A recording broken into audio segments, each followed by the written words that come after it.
Let's talk 观点好谈. Today we have the great privilege to invite Tony Hu, the former U.S. Department of Defense official, to join us in the discussion on U.S. budget cut versus military power. Welcome, Tony. Such a great pleasure to have you with us. Thank you, Jasmine. I'm happy to be here. So we know that the U.S. President Trump slashed defense spending by 8%, yet claimed he'd rebuild U.S. military deterrence. That's a $50 billion cut per year. However, the world wants to know how exactly do you cut hard and build strong at the same time. So what exactly is he rebuilding?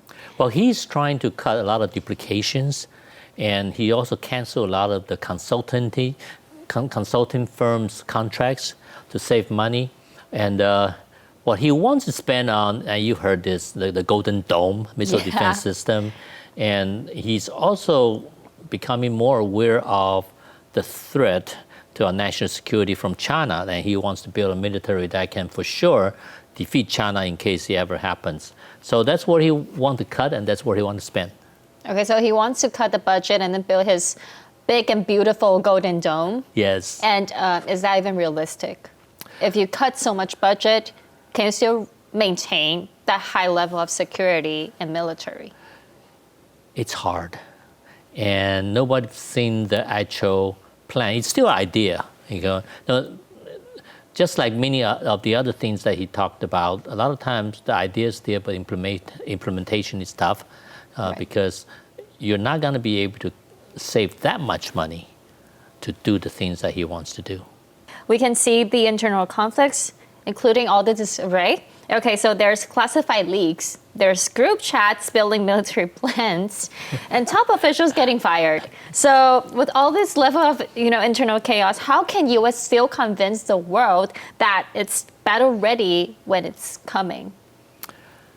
It is tough because many of the very competent leaders were removed, like the previous chairman, C.Q. Brown, and then replaced with people who doesn't have the same competency and experience, and that causes mistakes, and that's what we're seeing now. And I don't think we have seen the end of it. I suspect there'll be more mistakes. It's unfortunate, and of course it causes a loss of trust and confidence in many of the leadership positions. But there's a difference between these positions and the warfighting positions, okay? So, for example, the security of Western Pacific is the job of the Pacific Command, Indo-Pacific Command. And Admiral Paparo is the commander of Indo-Pacific Command. And if you look at some of his recent interviews, he's very confident that he can do this job. And I truly believe him, because if you look at the force structure, the force structure in Asia is actually growing, okay? So it's not linked directly. Okay, decision-making process might slow down a bit at the highest level, but as far as the capability, the capacity to handle any aggression in the Pacific, I don't think that has changed. If anything, I think we have actually improved. But that is in a big picture, right? And a lot of changes, it wouldn't happen just the other day, but it's those slow, departing from each other, that's when you see the whole structure getting loose. And especially when we see also how the U.S. Attitude toward the allies, the whole world saw how Zelensky's White House visit was so awkward. And allies were scared. At that time, Taiwan's, all Taiwanese people are very scared. We're very scared too when we saw the visit of Zelensky in the White House. Mm-hmm. And people were saying, okay, so if U.S. cannot provide a solid defense support for Ukraine, that means the defense credibility is lowering. And in that case, how can U.S., will it be denting, global demand on the U.S. weapons? Actually, it's all separate issues, right? Zelensky's visit was a disaster. But that is also because if you look at what happens to Ukraine if Russia takes over, how does that impact U.S. national interest, okay? That impact actually is low because Ukraine issue is actually a European issue. for Taiwan, the impact on national security is much greater. And I think Trump recognized that because of his staff also has been briefing him. So that's a little bit different. So the confidence level, the trust with NATO is lower, no doubt. And our NATO friends of the past has obviously showing their disappointment with U.S. action. And but that's Europe. Asia, if you look at Asia, United States is tying together Japan and Philippines. They're having mutual defense type support, the acquisition and cross-servicing agreements, the basing agreements, the MOUs that they are signing with each other so each other can then use each other's bases and support, and United States tying Japan and Korea together. And these type of things are happening in Asia, which is, if you look at it separately, it's totally different from what's happening in Europe. That is an indication of Trump's focus on Asia because, like I said earlier, he recognized that the predominant threat to U.S. national security is going to be China for the next foreseeable future. Right. And also on the topic of defense credibility, since, right now, allies, some are saying that might be fearing of the kill switch because the U.S. made arms. U.S. still has control of the software and the weapons they sell. So if the defense credibility lowers, so does countries' confidence in the defense system. Yeah, that's ridiculous. So just like if you buy antivirus software for your computer, right? So the company that sells you holds the source code and they update it, and next year they offer it to you again. Do you want to buy the latest version? If you don't buy it, does your computer die? No, it continues to work. Iran, the best fighter Iran has is the F-14, the stuff that you saw on Top Gun, okay? That's still their best fighter. They bought that in the late 70s, early 80s when the Shah was in place. If the United States had a kill switch, we'd have got to remove that already, right? They still fly the F-14, F-4s. So there's no such thing.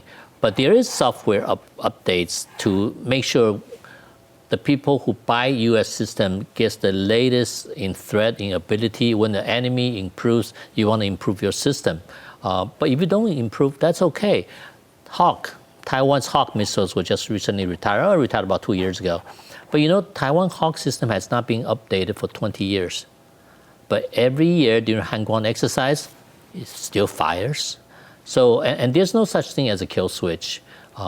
So that once again, that's I believe it's a cognitive warfare by China, trying to instill doubt in people's mind about Taiwan's ability to use its weapon system, and it's not true. There's no such a thing, and I think as far as the impact on the U.S. defense industry, I don't see it.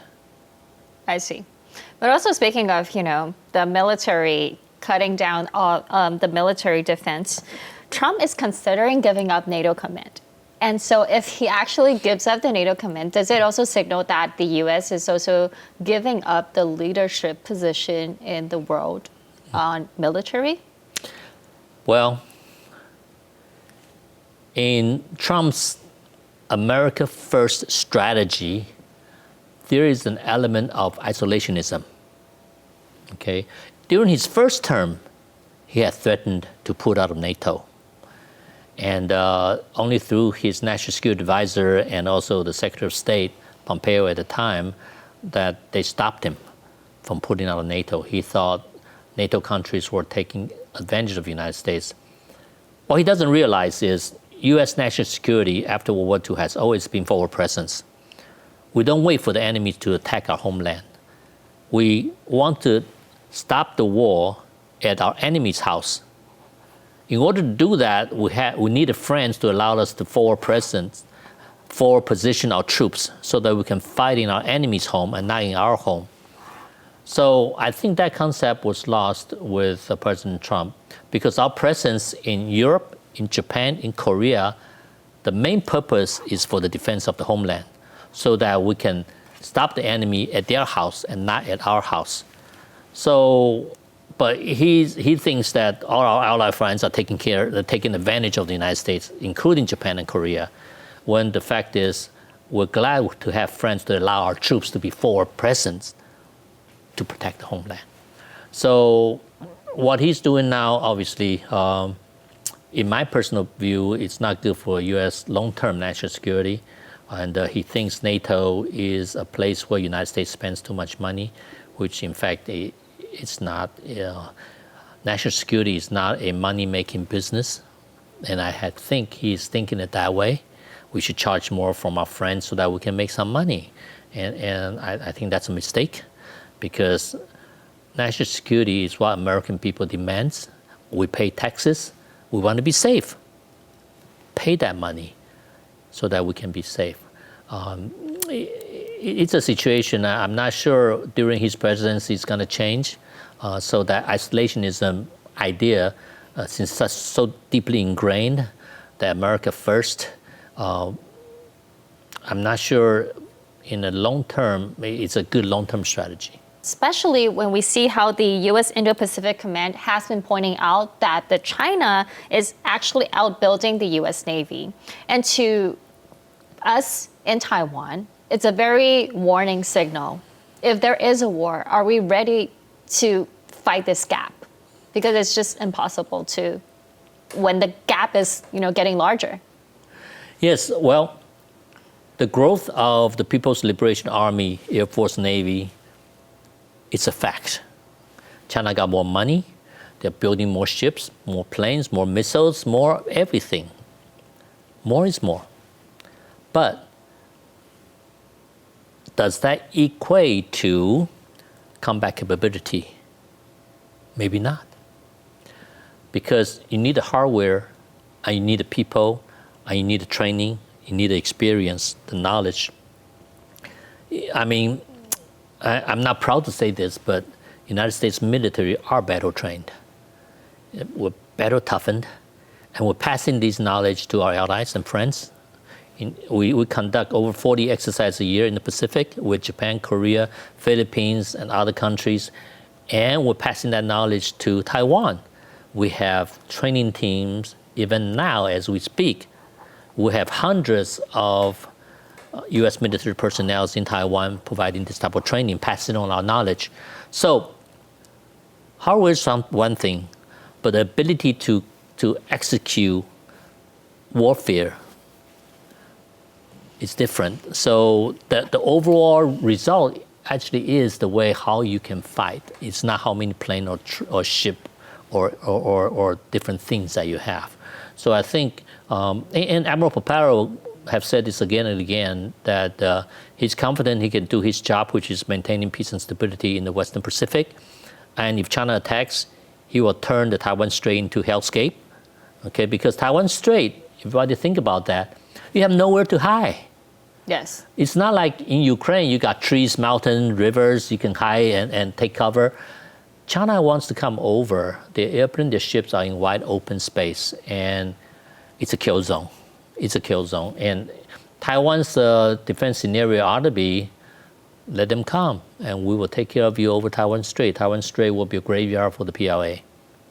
Well, of course, Taiwan now still depends heavily on foreign arms. So the question is, people are asking, should Taiwan, diversify the military suppliers other than just from the United States? What's your thought on that?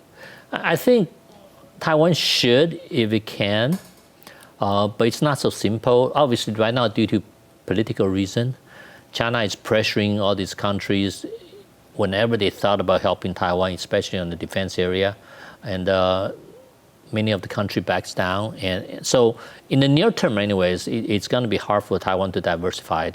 In the future, when more countries view China as a threat to their own national security, that might change. That might change, but we need to step back a little bit.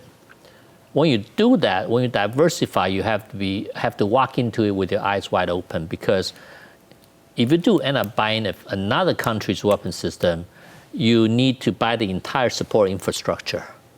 Okay, it's not just you buy another plane from country B.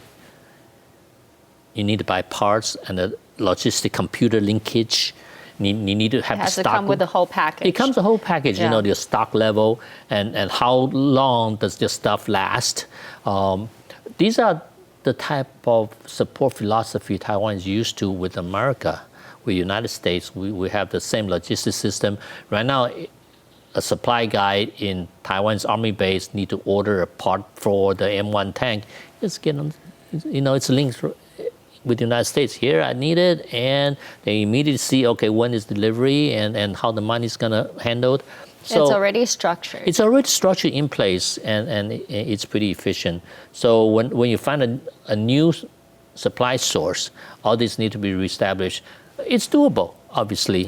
It just involves complication that if Taiwan does decide to go that way, just be ready to make sure you think about the entire thing.